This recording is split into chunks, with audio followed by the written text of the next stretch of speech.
Let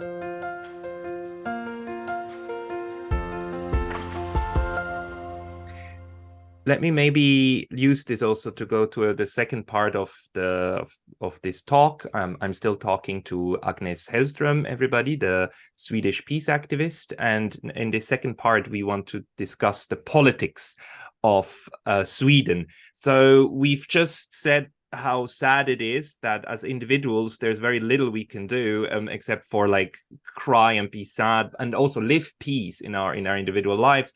Now a second part, of course, is what do these lateral states do? You know, Sweden, Switzerland, we are kind of at the margin, but we are incorporated into the system, right? Also into the greater Western system and the system of violence and escalation with Russia, escalation with other outside forces. And then we've inside our countries, we have some people who oppose that, like you, and we have some people who cheer that on, especially on the political level. Now, how is it that Sweden went from 200 years of neutrality, although I must say the Swedish neutrality was always neutrality because of a lack of other options for 200 years. And I'm not being sarcastic here. Like, you know, this is the history of Swedish neutrality is the lack of not having something else. Sweden always wanted to build something else. Before the Second World War, a Nordic defense organization. After the Second World War again, but it didn't happen. So you do what makes most sense, which is do it yourself, but don't make anyone your enemy, right? I mean, the reason why Sweden didn't develop the nuclear bomb is because suddenly the military establishment realized that if we make this bomb, that we are going to be the target by the Soviet Union. We're going to be the first ones to be taken out, and we have no friends. So having a bomb actually makes things worse. I'll have a book coming out about this pretty soon. Oh, wow. But so let's take this political issue now. How come that Sweden did this U-turn? And you describe it as a U-turn in your book. Yeah. In Sweden, it has been for several years now that 4 parties in the parliament are for a NATO membership, and 4 are against. But the majority is in the 4 that are against, and it's also the government's party, like the Social Democrats. 4 joining the NATO. Yeah, 4 joining the NATO, but the majority has been the ones against joining the NATO. So now I'm in the beginning of 2022. So when January started in 2022, were 4 parties for NATO and 4 parties against NATO. But I think it was like 60-40 in the percentage of representation. So it had been a non-issue. It was like the opposition knew that we can't really.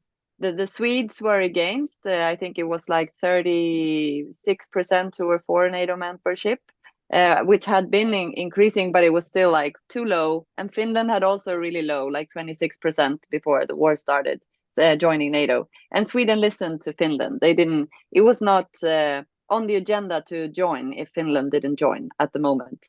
But then in Sweden, the interesting part that I had almost forgotten when I started writing my book was that in January it was a lot of tension on the border to Ukraine, but in Sweden it was being talked about in the media like it was Sweden that was being threatened.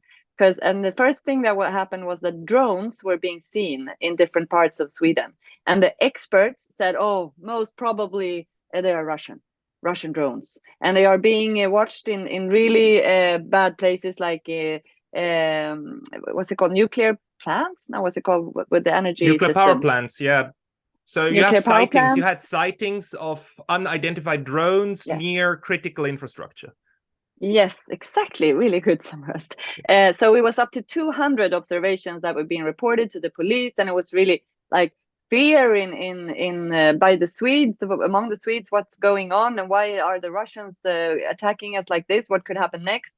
And then they started sending military to Gotland, our island. It's the really strategic NATO island, you could call it.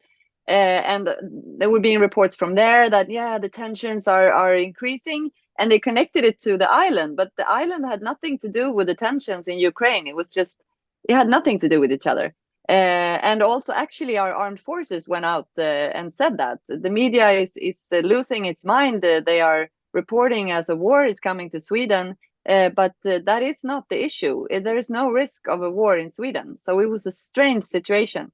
But then when the invasion happened, the opposition got this, like, they had the fear that had been building up in Sweden. And with the war starting, people couldn't separate the threat against Sweden and Ukraine. So they thought that now we have to act. And what is the answer? NATO is the answer. So the media started like pulling this ball, I would say, the NATO ball that the opposition started rolling. And they said, like, Finland is thinking about it. Sweden has to do it. This is for our citizens, like safeties for them. The citizens were doubtful. There was like a 40% up for a long time that supported the NATO membership. So we weren't that convinced. But the first big thing that happened was that the Swedish Democrats, the like right-wing party, they changed their mind. They said that if Finland joins, we will support a NATO membership, and then they could, with the opposition, say, if we win the elections in September, we will apply. So then the Social Democrats felt so threatened by this. I think the election coming up, the NATO issue being like, they've been really pressured by it. So they decided to not make it an election issue. So that's why from March, first it was November 21 when our defense minister said that I will never ever during my being in this role be part of Sweden joining NATO, until March when the Prime Minister Magdalena Andersson said it's not now is not the time joining NATO, until May, 2 months later, when they applied. So it's such a short period of time. It was like in total 80 days from when the war started and the application was sent in. So yeah, it was because of like fear and threats from the opposition, I would say. And both of these politicians were still in office the time they sent the application. It's like, yeah. Okay. Yes. That's why a never from a politician's mouth always means not now, but only when I change my mind. Yeah, I know. And for him, it was he was the last one to like officially say that he had changed his mind, because it was such a bad thing to have said. I can promise you, I will never. Like, it was really strong. Like, he promised his members, and also the Social Democrats members, they were so offended and saddened by this, because the process that the Social Democrats then started to look into if the members supported a NATO membership, it was done in like 2 weeks. It was done in a Zoom meeting. It was no conversation. It was only a monologue done by the people in power. So it was like the analysis being made was also really quick, and they didn't even look into the risks with Turkey, for example. So it was everything was done, yeah, in weeks. And that was, for me, was like, in the beginning I was trying to talk about the risks with why Sweden should be military non-aligned, in my opinion. And at the end I was only like, we should not do it right now. We should wait, because we have to know the risks. We have to know what we're making a decision about. And then I was still accused of being like a lunatic. So this is and really look now. Yeah, but this is really interesting. And, I keep saying in my discussions about neutrality is that if you have a neutrality policy in place, a permanent neutrality policy, it acts like an emergency brake. It prevents you from joining one side of a war at a time when everything is in the fog, right? And this is exactly what happened to Sweden. The emergency brake broke, and then there you go and throw yourself into the fray. Two things. First one, this fear mongering that happened. Did anything clear up later on what that was about? Because I have this question. You just answered an important question to me. People who say that Sweden is joining NATO because Russia is so threatening, so scary, that disregards or that makes the argument that Sweden is now more scared of Russia than it was during the Cold War of the Soviet Union, right? The Soviet Union was less of a threat because Sweden didn't join, right? Than Russia is now. And this is paradoxical, but this fear component that you're mentioning could explain that. So that's the first thing. And then the second one, please, your thoughts on this one. Did anything clear up about the scaremongering? Yeah, I think that is. I followed the argumentation when when I wrote the book, how it changed during the debate, and the ones who wanted a NATO membership in the beginning of it, like in February, March, they said Russia is the biggest threat right now, so we have to join NATO, otherwise we're fucked. And then after maybe a month, they said Russia is now occupied being at war in Ukraine. So the threat against Sweden is less right now, but we don't know in the future. So therefore, we have to join right now because now there's an opening. So it was like from that Russia was a big threat, and then they realized that it isn't. We can't really argue that Russia is at the point of attacking Sweden. So we have to change the argument. So we create the window argument instead, that now is the window to join. So I think it was the big problem was that the experts were always like either from what's it called, organizations like lobby organizations for NATO, who had experts talking about security issues. Of course they wanted to join NATO. And then there were military experts who of course they wanted to join NATO. So therefore it was the media was being blindsided by this. I think it's a really, I think the security issues is really hard to report about because it's so much lobbying in it, and it's so much strong words and so much fear and so much feelings in it, that as a journalist, if you aren't prepared for it, you get what's it called, like they fool Overwhelmed. you. Yeah, you get overwhelmed, and you also choose experts that aren't experts because it's the only thing you see. You look, okay, oh, and there's the peace organization, and that expert over there says that the peace organization, you should never listen to them, so let's not call them, because then they might call me a Putin hugger. So they didn't call you, or were you interviewed? Were you in that process at all? Yeah. I was called, but actually in the book I have this example that started a little bit of a debate in Sweden last week, because I was invited to a TV show in January to be in a debate against a person who wanted to join NATO. And then that person had said to the journalist that I will not join if Agnes is by my side, because she's not worth arguing against, because her thoughts aren't worth listening to, more or less. And then the editor of the show choose to follow his wish. So they told me, unfortunately, Agnes, you can't join because the guest didn't think that was a good idea. And as a journalist, I was like, what the fuck was that? That is so not journalistically correct. So, but at the time, there was so much happening. So I was just really angry about this, told my husband, who's also a journalist, what is this? They can't do it. This is not journalism. So I put it in my book. And then that guy who had declined, like, well, he created that like sense that I wasn't worth listening to. He tried to explain why he had said it, but I mean, he has a lot of power, and he's one of the people that is being listened to. So of course, if he says you shouldn't listen to the peace movement, well, the journalists don't invite the peace movement. So I was invited, but I was invited as a peace activist. I was not invited as an expert. So they had the alibi was the peace activist who could say her feelings, and then we had the expert who could tell us like rationally what we should do.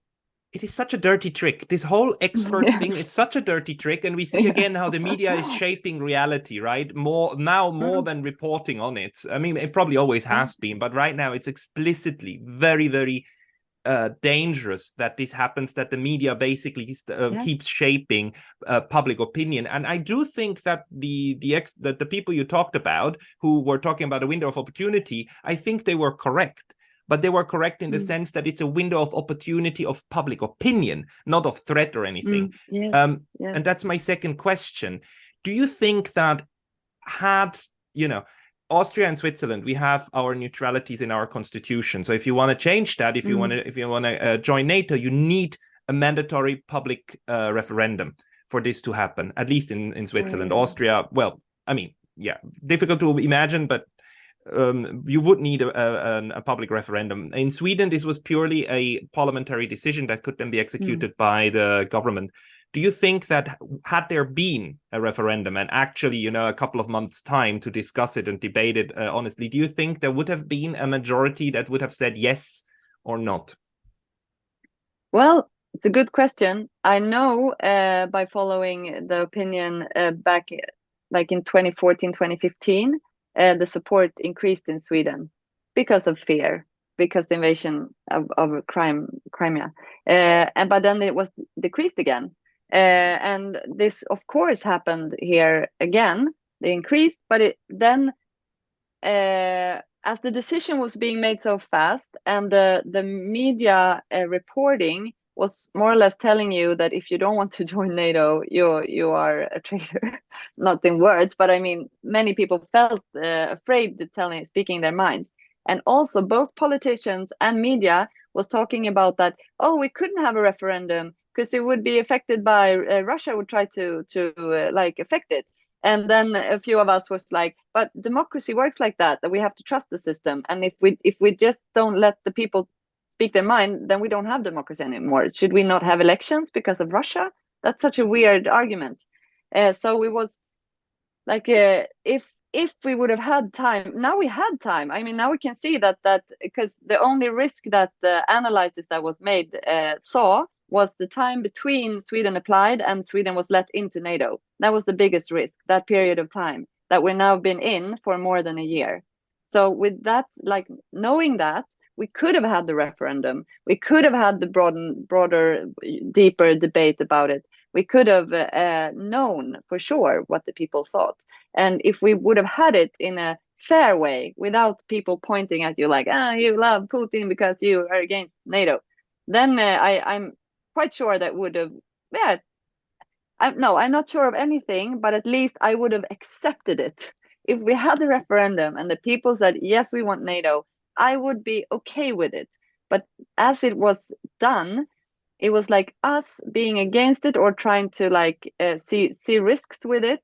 We're being pushed down. And after the decision, when same people tried to protest against Erdogan, for example, they were being called the security threats. So the policy of Sweden is changing also. That what is our democratic voice worth? Yeah, if we say the right things, we can say it right now. But I experience that we are putting our democracy at risk here, and I see things happening like weekly that makes me actually really afraid of where we are going as a country. I just wish we had it as you did in our constitution, because that would have been so great.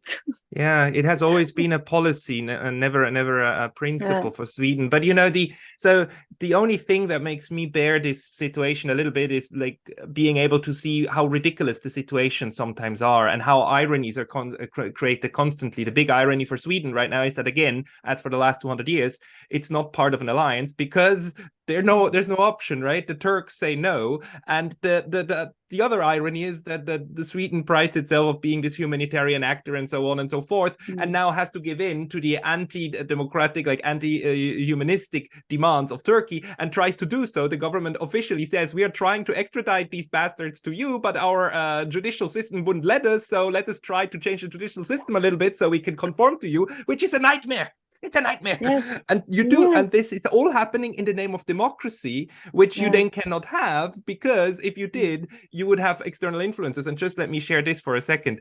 Since 3 days ago, the Swiss are really scared because we're going to have parliamentary election next weekend. And there's now news articles that Putin is trying to influence Swiss parliamentary elections, as if though anyone in the world gave a damn about Switzerland's parliamentary election. I mean, Putin being the last one in the world about Switzerland. And this narrative, this idea of this evildoer who's trying to influence innocent democracies, this narrative is so strong right now that it actually then influences internal movements of going towards more authoritarian styles of government. So where is this going for Sweden?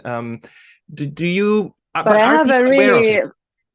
I have a funny example about this referendum and democracy and like influence in my book about Switzerland and Sweden. because when Sweden wanted to sell the fighting jet JAS Gripen to Switzerland, it was going to be a referendum about it.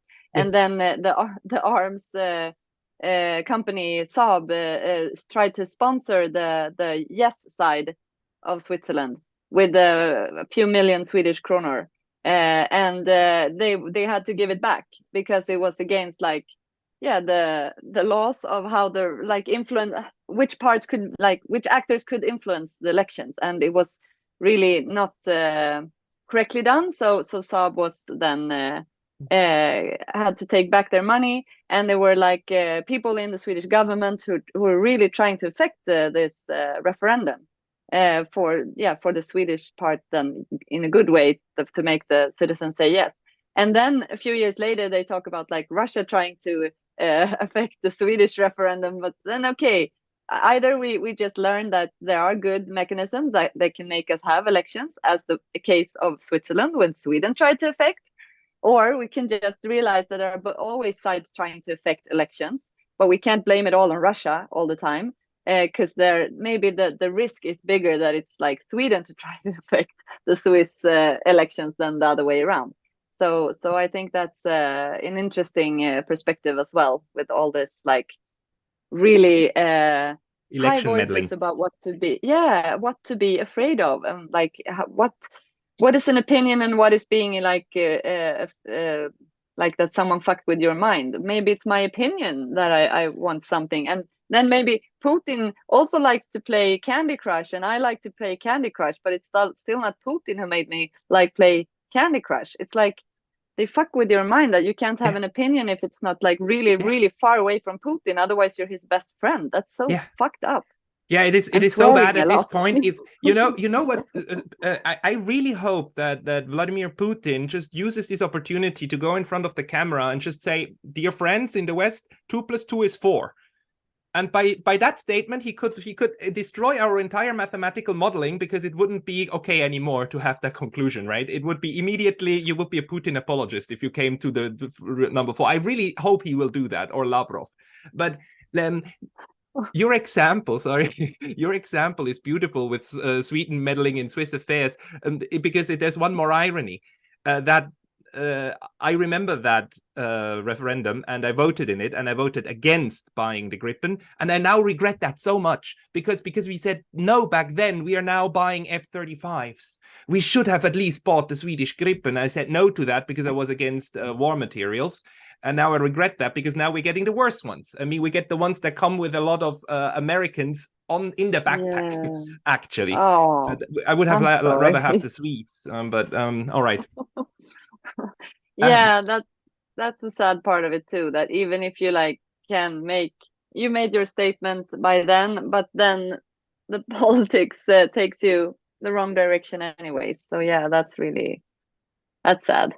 It is. But about Sweden, one more question on my mind is, when that happened, that Sweden and Finland said we're going to join NATO, there was this moment when these two female prime ministers, hand in hand, said, we're going hand in hand into NATO. And then basically the second or 2 seconds after Turkey said, well, we're fine with Finland, but not with Sweden, Finland said, oh, bye. And they went first, right? So is there now a sense of betrayal in Sweden? And did that change a bit also the whole idea? I mean, Sweden could just take its application back. That's still on the books. Theoretically, would be the most reasonable thing to do, especially after Finland joined and we are being surrounded by NATO countries. So what is is there even a risk for Sweden being outside of NATO?